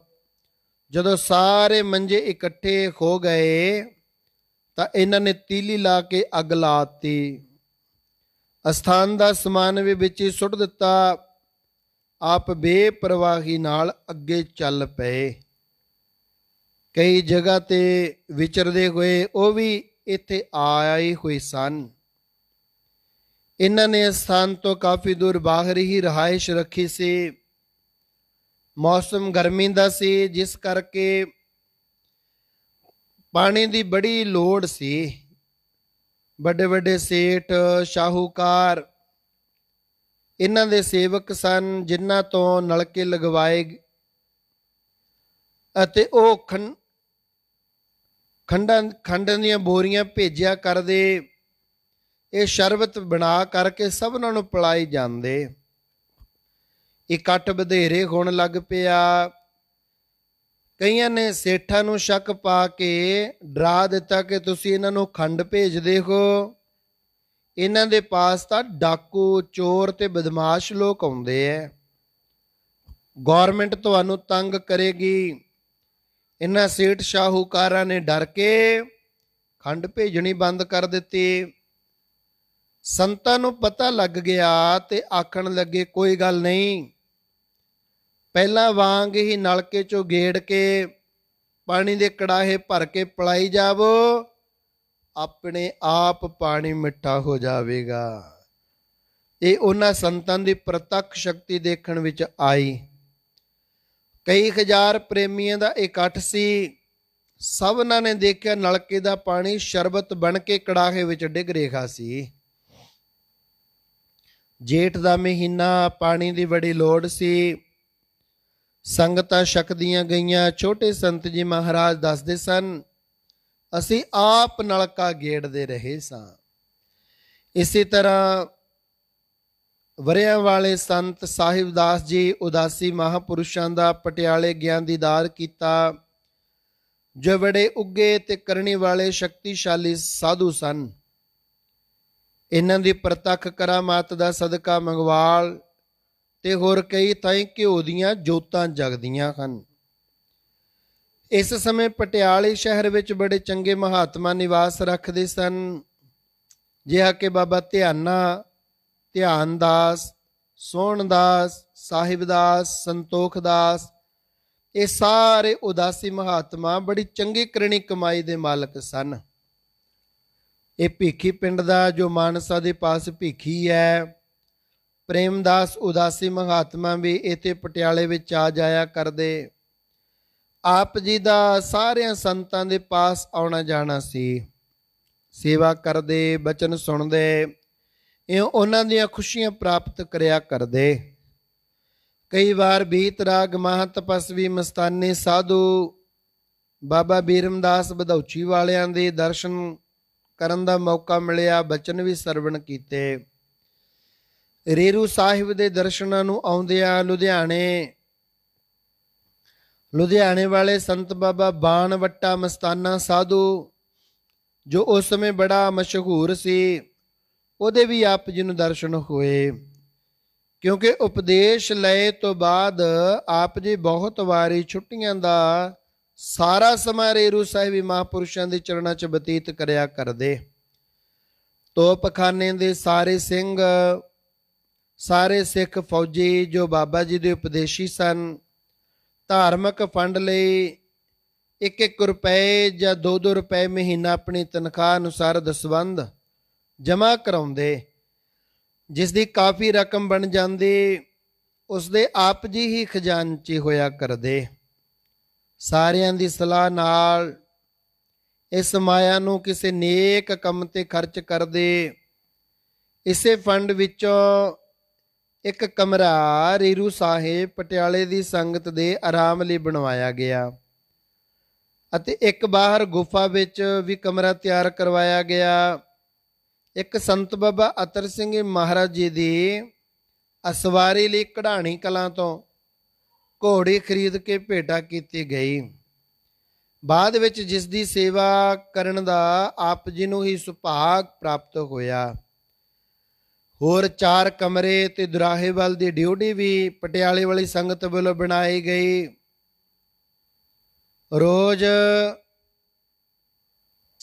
ਰੋਜ਼ ਦੇ ਨੇਕ ਕੰਮਾਂ ਦਾ ਹੋਰ ਸਾਥੀ ਫੌਜੀਆਂ ਤੇ ਵੀ ਅਸਰ ਪੈਂਦਾ। ਸਾਰੇ ਆਪ ਜੀ ਦਾ ਆਦਰ ਕਰਦੇ। ਆਪ ਜੀ ਦਾ ਬਹੁਤਾ ਸਮਾਂ ਗੁਰ ਸ਼ਬਦ ਦੇ ਅਭਿਆਸ, ਬਾਣੀ ਦੇ ਪਾਠ, ਅਤੇ ਧਾਰਮਿਕ ਗ੍ਰੰਥਾਂ ਦੀ ਵਿਚਾਰ ਵਿੱਚ ਬਤੀਤ ਹੁੰਦਾ। ਸੂਫੀ ਫਕੀਰ ਸ਼ੇਖ ਫਰੀਦ ਜੀ ਦੀ ਜਨਮ ਕਥਾ ਪੜ੍ਹੀ ਕਿ ਨਾਮ ਵਿੱਚ ਬੜੀ ਤਾਕਤ ਹੈ। ਉਸਨੇ ਅਲਫ ਕਹਿ ਕੇ ਜਿੰਦਰਾ ਖੋਲ ਦਿੱਤਾ। ਭਾਵੇਂ ਇਹ ਗੱਲਾਂ ਨਾਮ ਰਸੀਆਂ ਵਿੱਚ ਸੁਭਾਵਿਕ ਹੀ ਆ ਜਾਇਆ ਕਰਦੀਆਂ ਨੇ। ਰਿੱਧ ਸਿੱਧ ਨਾਵੈ ਕੀ ਦਾਸੀ, ਪਰ ਮਹਾਪੁਰਸ਼ ਇਹਨਾਂ ਦੀ ਵਰਤੋਂ ਨਹੀਂ ਕਰਿਆ ਕਰਦੇ। ਇੱਕ ਦਿਨ ਆਪ ਜੀ ਨੇ ਸਵੇਰੇ ਰੋਜ਼ ਦੇ ਨਿਯਮ ਅਨੁਸਾਰ ਇਸ਼ਨਾਨ ਕੀਤਾ, ਵਸਤਰ ਪਹਿਨੇ, ਕਮਰੇ ਨੂੰ ਜਿੰਦਰਾ ਮਾਰ ਬਾਹਰ ਸੁਦਾਸਰ ਤੇ ਚਲੇ ਗਏ। ਆਪ ਇੱਥੇ ਪਹਿਲਾਂ ਵੀ ਇਕਾਂਤ ਜਗ੍ਹਾ ਦੇਖ ਕੇ ਬੈਠ ਜਾਇਆ ਕਰਦੇ ਸਨ। ਪੌ ਫਟਾਲੇ ਨਾਲ ਨੇਤਰ ਖੁੱਲੇ, ਲਾਈਨ ਵਿੱਚ ਵਾਪਸ ਆਏ। ਪਰੇਡ ਦਾ ਟਾਈਮ ਹੋ ਚੁੱਕਾ ਸੀ। ਵਰਦੀ ਵਾਲਾ ਵਰਦੀ ਪਾਉਣ ਵਾਸਤੇ ਤਿਆਰੀ ਦਾ ਬਿਗਲ ਵੱਜ ਗਿਆ। ਜਦੋਂ ਕੁਆਟਰ ਪਾਸ ਪੁੱਜੇ, ਜੇਬ ਵਿੱਚ ਹੱਥ ਮਾਰਿਆ, ਚਾਬੀ ਗੁੰਮ ਸੀ। ਨਹੀਂ ਪਤਾ ਕਿੱਥੇ ਡਿੱਗ ਗਈ ਹੋਵੇਗੀ। ਖੋਲਣ ਦਾ ਟਾਈਮ ਨਹੀਂ ਸੀ। ਅਚਨਚੇਤ ਸੰਕਲਪ ਫੁਰਿਆ ਕਿ ਫਰੀਦ ਨੇ ਅਲਫ ਆਖ ਕੇ ਜਿੰਦਰਾ ਖੋਲ ਦਿੱਤਾ ਸੀ। ਸਤਨਾਮ ਆਖ ਕੇ ਜਿੰਦਰੇ ਨੂੰ ਹੱਥ ਲਾਇਆ। ਪੱਕਾ ਰੋਪੜੀ ਜਿੰਦਾ ਦੂਰੀ ਕਲਾ ਦਾ ਤੜਕ ਕਰਕੇ ਖੁੱਲ ਗਿਆ। ਅਚਿੰਤ ਕੰਮ ਕਰੇ ਪ੍ਰਭ ਤਿਨ ਕੇ, ਜਿਨ ਹਰ ਕਾ ਨਾਮ ਪਿਆਰਾ। ਲਾਈਨ ਸਫਾਈ। ਇੱਕ ਸਮੇਂ ਗਰਮੀ ਦੇ ਮੌਸਮ ਵਿੱਚ ਫੌਜ ਦਾ ਵੱਡਾ ਅਫਸਰ ਕਰਨਲ ਜੋਗਿੰਦਰ ਸਿੰਘ ਛੰਨਾਵਾਲਾ ਪੋਲੋ ਖੇਡਣ ਵਾਸਤੇ ਸਰਕਾਰ ਵੱਲੋਂ ਵਿਲਾਇਤ ਭਾਵ ਇੰਗਲੈਂਡ ਤੋਂ ਭੇਜਿਆ ਗਿਆ। ਜਦੋਂ ਇਸ ਨੇ ਵਾਪਸ ਮੁੜਨਾ ਸੀ, ਦਫ਼ਤਰ ਵਿੱਚ ਕੰਪਨੀ ਕਮਾਂਡਰ ਜਮਾਂਦਾਰ ਨੂੰ ਚਿੱਠੀ ਪਾਈ ਕਿ ਸਾਰੇ ਫੌਜੀ ਆਪੋ ਆਪਣੇ ਕਮਰੇ ਸਾਫ਼ ਕਰਨ, ਮੈਂ ਆ ਕੇ ਦੇਖਾਂਗਾ। ਉਸ ਜਮਾਂਦਾਰ ਨੇ ਸਭਨਾਂ ਨੂੰ ਕਰਨਲ ਜੋਗਿੰਦਰ ਸਿੰਘ ਦਾ ਹੁਕਮ ਸੁਣਾ ਦਿੱਤਾ। ਆਪ ਜੀ ਚੌਥੀ ਤਰੁਪ 'ਚ ਸਨ, ਜਿਸ ਦਾ ਕਮਾਂਡਰ ਜਮਾਂਦਾਰ ਬਖਤੌਰ ਸਿੰਘ ਸੀ। ਸਾਰੇ ਇੱਕ ਦੂਜੇ ਤੋਂ ਵੱਧ ਚੜ੍ਹ ਕੇ ਕੁਆਟਰਾਂ ਦੀ ਸਫਾਈ ਕਰਨ ਲੱਗੇ। ਬਾਜ਼ਾਰੋਂ ਸਫੈਦੀ ਲਿਆ ਕੇ ਕੰਧਾਂ ਤੇ ਕੀਤੇ, ਬੂਹਿਆਂ ਨੂੰ ਰੰਗ ਕੀਤੇ। ਧੋਬੇ ਤੋਂ ਕਿਰਾਏ ਤੇ ਕੰਧਾਂ ਤੇ ਲਾਉਣ ਲਈ ਚਾਦਰਾਂ ਲਿਆਂਦੀਆਂ। ਪਰ ਆਪ ਜੀ ਨੇ ਅਜੇ ਤੱਕ ਕੁਝ ਵੀ ਨਹੀਂ ਸੀ ਕੀਤਾ। ਨਾਲ ਦਾ ਸਾਥੀ ਧੂਰੀ ਦੇ ਕੋਲ ਜੋ ਲੱਡਾ ਕੋਠੀ ਲੱਡੇ ਪਿੰਡ ਹੈ, ਇੱਥੋਂ ਦਾ ਚੰਨਣ ਸਿੰਘ ਕਹਿਣ ਲੱਗਿਆ, ਆਪਾਂ ਵੀ ਇਸ ਤਰ੍ਹਾਂ ਕੋਈ ਸਫਾਈ ਕਰ ਲਈਏ। ਪਰ ਆਪ ਜੀ ਵੱਲੋਂ ਕੋਈ ਉੱਤਰ ਹੀ ਨਾ ਆਇਆ। ਕਮਰੇ ਦੀ ਸਫਾਈ ਕਰਨ ਨੂੰ ਵਕਤ ਨਾ ਮਿਲੇ। ਰਾਤੀ ਜਾਗਣਾ, ਜੋ ਸਫਾਈ ਦਾ ਵਕਤ ਸੀ ਦੁਪਹਿਰਾ, ਉਸ ਵਕਤ ਆਰਾਮ ਕਰਨਾ। ਚੰਨਣ ਸਿੰਘ ਕਹਿੰਦਾ, ਆਪ ਨਾਲ ਲੱਗੋ, ਮੈਂ ਇਕੱਲਾ ਕਿਵੇਂ ਕਰਾਂ। ਜਮਾਂਦਾਰ ਵੀ ਕਵੇ, ਤੁਸਾਂ ਸਾਹਿਬ ਦਾ ਹੁਕਮ ਨਹੀਂ ਮੰਨਿਆ, ਸਜ਼ਾ ਹੋ ਜਾਏਗੀ। ਪਰ ਆਪ ਜੀ ਚੁੱਪ ਹੀ ਰਹੇ। ਕਰਨਲ ਜੋਗਿੰਦਰ ਸਿੰਘ ਵਿਲਾਇਤ ਤੋਂ ਵਾਪਸ ਆ ਗਿਆ। ਅੱਜ ਉਹਦਾ ਸਫਾਈ ਦੇਖਣ ਦਾ ਦਿਨ ਸੀ। ਆਪ ਰੋਜ਼ ਵਾਂਗ ਸਵੇਰੇ 2 ਵਜੇ ਜਾਗੇ, ਇਸ਼ਨਾਨ ਕੀਤਾ, ਜਪਜੀ ਸਾਹਿਬ ਅਤੇ ਹੋਰ ਬਾਣੀਆਂ ਦਾ ਪਾਠ ਕਰਦਿਆਂ ਕਮਰੇ ਅੰਦਰ ਝਾੜੂ ਦਿੱਤਾ, ਆਲੇ ਸਾਫ਼ ਕੀਤੇ, ਬਿਸਤਰਾ ਝਾੜ ਕੇ ਵਿਛਾਇਆ, ਮੇਜ਼ ਤੇ ਮੇਜ਼ ਪੋਸ਼ ਵਿਛਾ ਕੇ ਉਸ ਉੱਪਰ ਸਾਰੇ ਗ੍ਰੰਥ ਅਤੇ ਪਾਣੀ ਦਾ ਗੜਵਾ ਰੱਖ ਦਿੱਤਾ। ਉਪਰੰਤ ਗੁਰ ਸ਼ਬਦ ਦਾ ਅਭਿਆਸ ਕਰਕੇ ਗੁਰਚਰਨਾਂ ਵਿਖੇ ਅਰਦਾਸ ਕੀਤੀ ਕਿ ਭਾਈ ਤਲੋਕੇ ਦੀ ਤਲਵਾਰ ਅਤੇ ਭਾਈ ਕਟਾਰੂ ਦੇ ਘੱਟ ਵੱਟੇ ਵਾਂਗੂ ਤੁਸਾਂ ਆਪ ਹੀ ਲਾਜ ਰੱਖਣੀ। ਆਪਣੇ ਸੇਵਕ ਕੀ ਆਪੇ ਰਾਖੈ, ਆਪੇ ਨਾਮ ਜਪਾਵੈ। ਦਿਨ ਚੜਿਆ। ਹੋਰ ਸਾਰੇ ਅਫਸਰ ਜਾਂ ਅਫਸਰਾਂ ਸਮੇਤ ਕਰਨਲ ਜੋਗਿੰਦਰ ਸਿੰਘ ਆਇਆ। ਸਭਨਾਂ ਦੀ ਬਾਹਰ ਹੀ ਖੜੇ ਹੋ ਕੇ ਸਫਾਈ ਦੇਖੀ, ਪਰ ਆਪ ਜੀ ਦੇ ਕਮਰੇ ਦੇ ਪਾਸ ਆ ਕੇ ਅੰਦਰ ਚਲਾ ਗਿਆ। ਗ੍ਰੰਥ ਚੁੱਕੇ, ਪੜ੍ਹ ਕੇ ਦੇਖੇ, ਆਪਣੀ ਜੇਬ ਚੋਂ ਕੱਢ ਕੇ ਆਲੇ ਵਿੱਚ ਰੁਮਾਲ ਫੇਰਿਆ। ਜਦੋਂ ਰੁਮਾਲ ਨੂੰ ਆਲੇ ਦੀ ਮਿੱਟੀ ਨਾ ਲੱਗੀ ਤਾਂ ਬੜਾ ਖੁਸ਼ ਹੋਇਆ। ਉਪਰੰਤ ਨਾਮ ਨੋਟ ਕਰਕੇ ਚਲਾ ਗਿਆ। ਦਿਨੇ ਆਪ ਜੀ ਨੂੰ ਦਫ਼ਤਰ ਬੁਲਾਇਆ ਗਿਆ। ਸਭ ਕਹਿਣ ਲੱਗੇ, ਇਸਨੇ ਸਾਹਿਬ ਦਾ ਹੁਕਮ ਨਹੀਂ ਮੰਨਿਆ, ਸਫਾਈ ਨਹੀਂ ਕੀਤੀ, ਸਜ਼ਾ ਹੋਵੇਗੀ। ਪਰ ਆਪ ਜੀ ਦੀ ਸਾਦਗੀ ਵਾਲੀ ਸਫਾਈ ਦੇਖ ਕੇ ਦੋਹਾਂ ਨੂੰ 10-10 ਦਿਨ ਦੀ ਛੁੱਟੀ ਦੇ ਦਿੱਤੀ।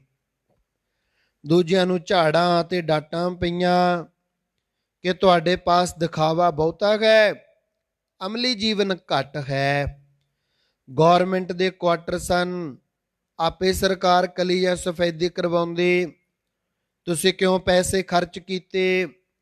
ਧੋਬੀ ਦੀਆਂ ਚਾਦਰਾਂ ਕਿਰਾਏ ਤੇ ਲਿਆਉਣ ਦੀ ਲੋੜ ਕੀ ਸੀ? ਆਪ ਜੀ ਦਫ਼ਤਰ ਚੋਂ ਬਾਹਰ ਆਏ, ਅਕਾਲ ਪੁਰਖ ਦਾ ਕੋਟਾਨ ਕੋਟ ਧੰਨਵਾਦ ਕੀਤਾ। ਛੁੱਟੀ ਦੇ 10 ਦਿਨ ਰੇਰੂ ਸਾਹਿਬ ਹੀ ਬਿਤਾਏ। ਪਵਿੱਤਰ ਉਪਦੇਸ਼। ਆਪ ਜੀ ਨੂੰ ਸੰਤ ਮਹਾਰਾਜ ਜੀ ਤੋਂ ਉਪਦੇਸ਼ ਲਿਆ। ਤਕਰੀਬਨ 5 ਸਾਲ ਦਾ ਸਮਾਂ ਹੋ ਗਿਆ ਅਤੇ ਪਟਿਆਲੇ ਤੋਪਖਾਨੇ ਦੀ ਨੌਕਰੀ ਕਰਦਿਆਂ 10 ਸਾਲ ਹੋਣ ਲੱਗੇ ਸਨ। ਛੁੱਟੀ ਦਾ ਸਮਾਂ ਆਪ ਰੇਰੂ ਸਾਹਿਬ ਹੀ ਸੰਤਾਂ ਦੇ ਚਰਨਾਂ ਵਿੱਚ ਬਿਤਾਇਆ ਕਰਦੇ।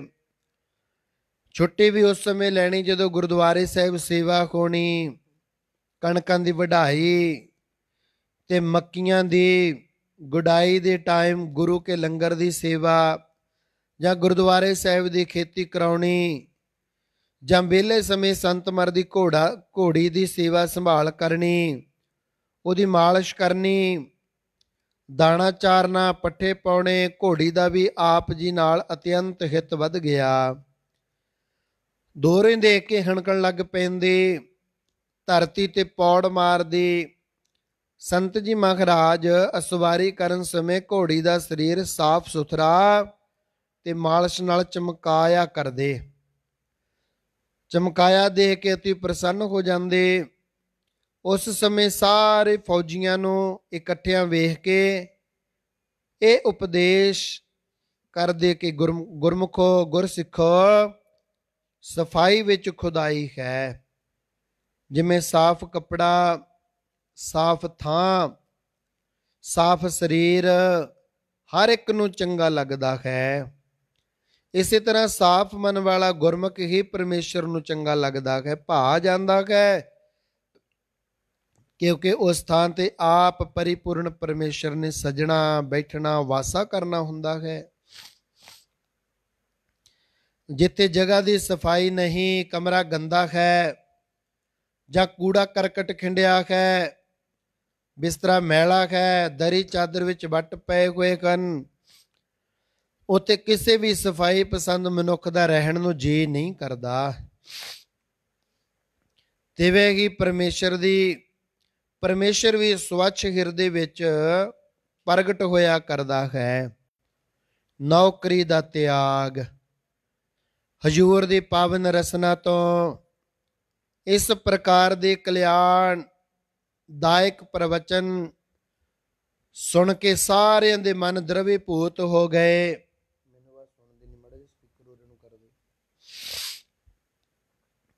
ਪਰ ਉਸ ਸਮੇਂ ਦੇ ਅਸਰ ਆਪ ਜੀ ਦੇ ਸ਼ੁੱਧ ਤੇ ਸਾਫ਼ ਹਿਰਦੇ ਤੇ ਪਿਆ, ਉਹ ਨਿਮਾਣੀ ਕਲਮ ਵਰਣਨ ਨਹੀਂ ਕਰ ਸਕਦੀ। ਆਪ ਨੇ ਨੌਕਰੀ ਦੇ ਤਿਆਗ ਕਰਨ ਦਾ ਪੂਰਾ ਖਿਆਲ ਬਣਾ ਲਿਆ ਕਿ ਜ਼ਿੰਦਗੀ ਦਾ ਬਾਕੀ ਹਿੱਸਾ ਗੁਰੂ ਚਰਨਾਂ ਦੇ ਵਿੱਚ ਸੇਵਾ ਸਿਮਰਨ ਵਿੱਚ ਹੀ ਬਤੀਤ ਕਰਾਂਗੇ। ਇਉਂ ਛੁੱਟੀ ਖਤਮ ਹੋਈ ਤੋ ਜਾਣ ਦੇ ਸਮੇਂ ਇਕਾਂਤ ਅਸਥਾਨ ਵਿਖੇ ਬਾਬਾ ਜੀ ਦੇ ਚਰਨਾਂ ਵਿੱਚ ਅਰਜ਼ ਕੀਤੀ, ਦਾਤਾ ਜੀ ਮਿਹਰ ਕਰੋ ਅਤੇ ਚਰਨਾਂ ਦੀ ਸ਼ਰਨ ਬਖਸ਼ੋ, ਆਪਣੀ ਸ਼ਰਨ ਰਾਖ ਪ੍ਰਭ ਦਾਤੇ। ਇਹਨਾਂ ਦੀ ਬੇਨਤੀ ਸੁਣ ਕੇ ਭੂਤ ਭਵਿੱਖ ਵਰਤਮਾਨ ਦੇ ਜਾਣਨਹਾਰ ਨੇ ਸੋਚਿਆ ਕਿ ਠੀਕ ਸਮੇਂ ਅਰਜ਼ ਕੀਤੀ ਹੈ।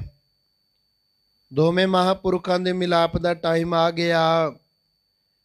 ਜੋ ਪਹਿਲਾਂ ਕਈ ਜਨਮਾਂ ਦੇ ਇਕੱਠੇ ਹੀ ਭਗਤੀ ਕਰਦੇ ਆ ਰਹੇ ਹਨ, ਇਹ ਮਿਲਾਪ ਅੱਗੇ ਵਾਸਤੇ ਸਾਰੀ ਜ਼ਿੰਦਗੀ ਏਕ ਜੋਤ ਦੋਏ ਮੂਰਤੀ ਵਾਂਗ ਇੱਕ ਰਸ ਪੂਰਨ ਨਿਵੇਗਾ ਅਤੇ ਇਹਨਾਂ ਦੇ ਵਿਸ਼ਾਲ ਮੋਢਿਆਂ ਤੇ ਅਸਥਾਨ ਦੀ ਸਾਰੀ ਜ਼ਿੰਮੇਵਾਰੀ ਦਾ ਭਾਰ ਸੌਂਪ ਕੇ ਆਪ ਪਰਉਪਕਾਰੀ ਮਹਾਂਪੁਰਸ਼ ਦੁਨੀਆ ਦਾ ਭਲਾ ਕਰੇਗਾ। ਇਹਨਾਂ ਦੇ ਪੂਰਨ ਸਹਿਯੋਗ ਨਾਲ ਹਿੰਦੁਸਤਾਨ ਦੇ ਕੋਨੇ-ਕੋਨੇ ਅਤੇ ਬਾਹਰਲੇ ਟਾਪੂਆਂ ਵਿੱਚ ਗੁਰੂ ਨਾਨਕ ਦੀ ਬਾਣੀ ਦੀ ਵਾਰਿਸ਼ ਕਰਕੇ ਤਪਦੇ ਹਿਰਦਿਆਂ ਨੂੰ ਠਾਰੇਗਾ। ਉਸ ਸਮੇਂ ਬਾਬਾ ਜੀ ਨੇ ਆਗਿਆ ਕੀਤੀ, ਜਿਵੇਂ ਤੁਹਾਡਾ ਆਪਣਾ ਖਿਆਲ ਹੈ ਕਰੋ। ਫਿਰ ਅਰਜ਼ ਕੀਤੀ, ਮਹਾਰਾਜ, ਪਟਿਆਲਾ ਰਿਆਸਤ ਵਿੱਚ ਇਹ ਕਾਨੂੰਨ ਹੈ ਕਿ 5 ਸਾਲਾਂ ਤੋਂ ਪਹਿਲਾਂ ਕੋਈ ਫੌਜੀ ਆਪਣਾ ਨਾਮ ਨਹੀਂ ਕਟਵਾ ਸਕਦਾ, ਪਰ ਮੇਰੀ ਤਾਂ ਗਰੀਬ ਨਿਵਾਜ 10 ਸਾਲਾਂ ਦੀ ਸਰਵਿਸ ਹੋ ਚੁੱਕੀ ਹੈ। ਫਿਰ ਵੀ 5 ਸਾਲਾਂ ਤੋਂ ਬਾਅਦ ਜੇ ਕੋਈ ਅਸਤੀਫਾ ਦੇਵੇ ਤਾਂ ਪਹਿਲਾਂ ਆਪਣੀ ਥਾਂ ਤੇ 2 ਆਦਮੀ ਭਰਤੀ ਕਰਵਾਵੇ ਤਾਂ ਉਸ ਦਾ ਅਸਤੀਫਾ ਮਨਜ਼ੂਰ ਹੋ ਸਕਦਾ ਹੈ।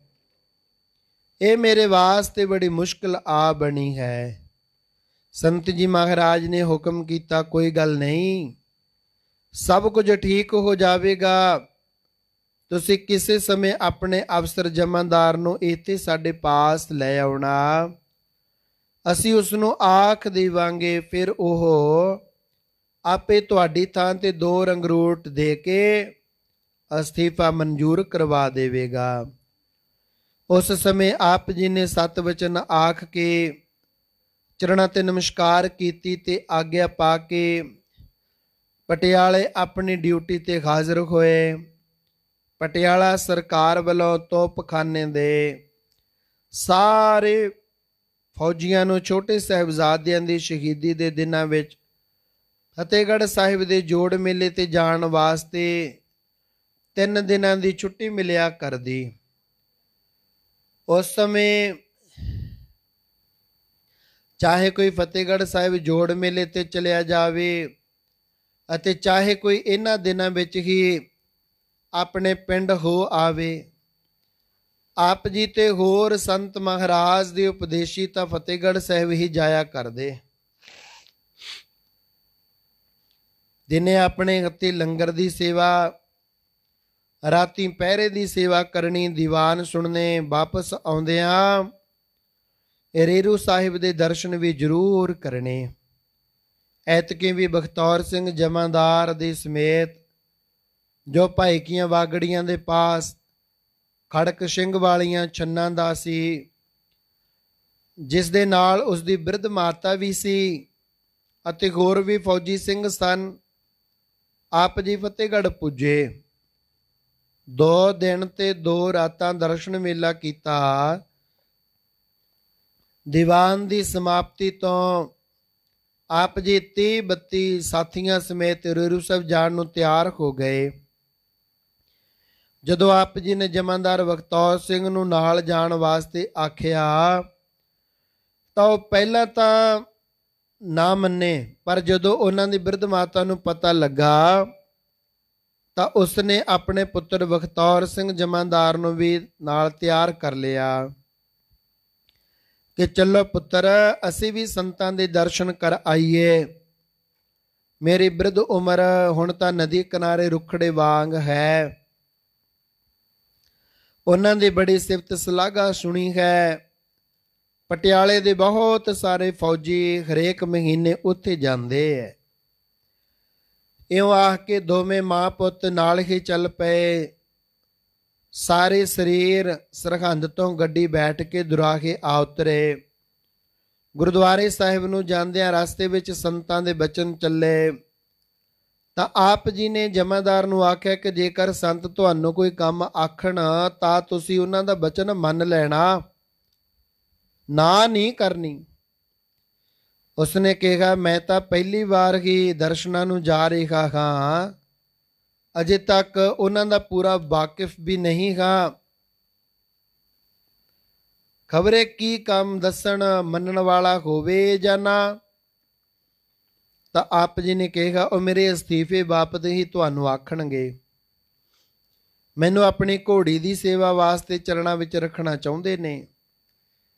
ਜਮਾਦਾਰ ਕਹਿਣ ਲੱਗਾ, ਫਿਰ ਤੁਸੀਂ ਉਹਨਾਂ ਨੂੰ ਬੇਨਤੀ ਕਰਕੇ ਮੇਰੀ ਮਾਤਾ ਨੂੰ ਭਜਨ ਸਿਮਰਨ ਦਾ ਉਪਦੇਸ਼ ਦਵਾ ਦੇਣਾ। ਮੈਂ ਆਪੇ ਤੁਹਾਡੇ ਥਾਂ ਤੇ 2 ਆਦਮੀ ਭਰਤੀ ਕਰ ਲਵਾਂਗਾ ਤੇ ਤੁਹਾਡਾ ਅਸਤੀਫਾ ਮਨਜ਼ੂਰ ਕਰਕੇ ਤੁਹਾਡਾ ਨਾਮ ਕਟਵਾ ਦੇਵਾਂਗਾ। ਇਉਂ ਵਿਚਾਰਾ ਕਰਦੇ ਹੋਏ ਗੁਰਦੁਆਰਾ ਸਾਹਿਬ ਪੁੱਜੇ। ਗੁਰੂ ਦਰਬਾਰ ਨੂੰ ਨਮਸਕਾਰ ਕਰਕੇ ਮੰਜੀ ਸਾਹਿਬ ਮੱਥਾ ਟੇਕਿਆ। ਲੰਗਰ ਵਿੱਚ ਜਾ ਕੇ ਜਲ ਪਾਣੀ ਛਕਿਆ। ਇਤਨੇ ਨੂੰ ਸ਼ਾਮ ਹੋ ਗਈ ਤਾਂ ਸੰਤ ਮਹਾਰਾਜ ਜੀ, ਸੰਤ ਬਾਬਾ ਅਤਰ ਸਿੰਘ ਮਹਾਰਾਜ ਜੀ ਬਾਹਰੋਂ ਆ ਗਏ। ਸਭਨਾਂ ਨੇ ਭਾਵਨਾ ਅਨੁਸਾਰ ਭੇਟਾਵਾਂ ਅਰਪਣ ਕਰਕੇ ਪਾਵਨ ਚਰਨ ਪਰਸੇ।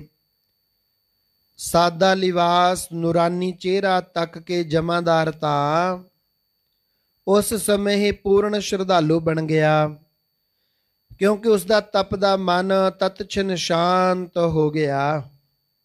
ਆਪ ਜੀ ਨੇ ਉਸ ਸਮੇਂ ਹਜ਼ੂਰ ਦੇ ਚਰਨਾਂ ਵਿੱਚ ਅਰਜ਼ ਕੀਤੀ, ਮਹਾਰਾਜ ਇਹ ਸਾਡਾ ਸੈਕਸ਼ਨ ਕਮਾਂਡਰ ਜਮਾਦਾਰ ਹੈ।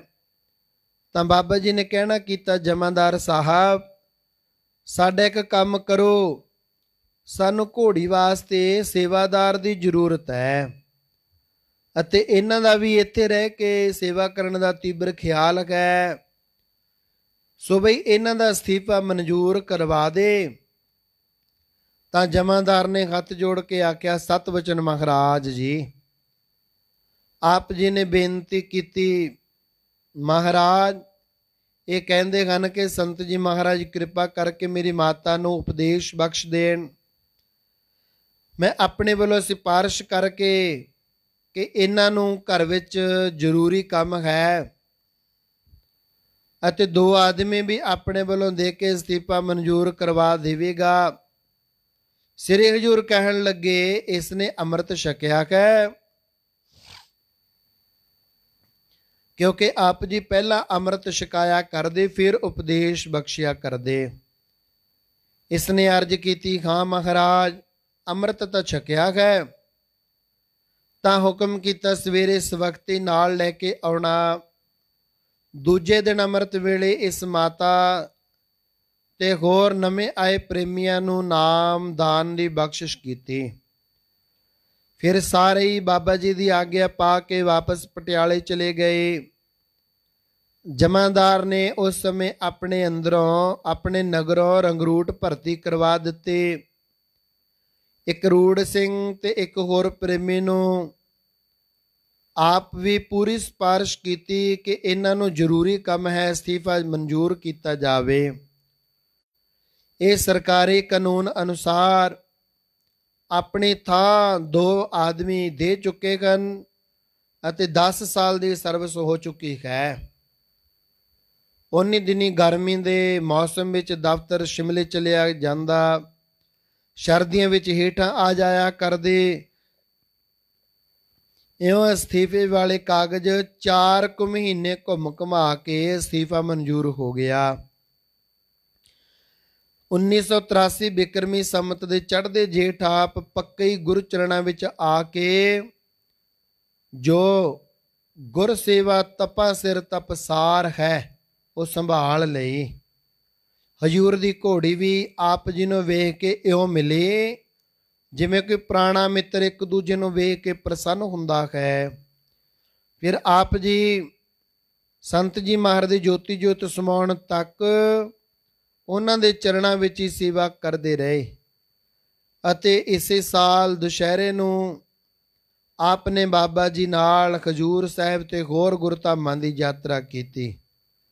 ਅੱਜ ਕੱਲ੍ਹ ਪਰਾੜੇ ਸਾਹਿਬ ਵਾਲੇ ਸਥਾਨ ਤੇ ਭਾਈ ਦਇਆ ਸਿੰਘ ਤੋਂ ਚੱਲੀ ਆ ਰਹੀ ਸੰਤ ਸੰਪਰਦਾਇ ਦੇ ਸੰਚਾਲਕ ਰਹੇ। ਇੱਥੋਂ ਤੱਕ ਸਾਧ ਸੰਗਤ ਜੀ 5 ਕਾਂਡ ਸੰਪੂਰਨ ਹੋ ਜਾਂਦੇ ਹਨ। 6ਵਾਂ ਕਾਂਡ ਕੱਲ ਦੇ ਦੀਵਾਨ ਵਿੱਚ ਪ੍ਰਾਰੰਭ ਕਰਨਾ ਹੈ, ਜਿਹਦੇ ਵਿੱਚ ਸੰਤ ਜੀ ਮਹਾਰਾਜ ਸੰਤ ਬਾਬਾ ਅਤਰ ਸਿੰਘ ਮਹਾਰਾਜ ਜੀ ਜੋਤੀ ਜੋਤ ਸਮਾ ਕੇ ਸੱਚਖੰਡ ਪਿਆਨਾ ਕਰ ਜਾਂਦੇ ਹਨ ਅਤੇ ਵੱਡੇ ਛੋਟੇ ਸੰਤ ਮਹਾਰਾਜ ਤੀਰਥ ਯਾਤਰਾ ਤੇ ਚਲੇ ਜਾਂਦੇ ਹਨ। ਇੱਥੋਂ ਤੱਕ 69 ਨੰਬਰ ਪੇਜ ਤੱਕ ਆਪਾਂ ਨੇ ਵਿਚਾਰ ਸੰਪੂਰਨ ਕਰ ਲਈ ਹੈ।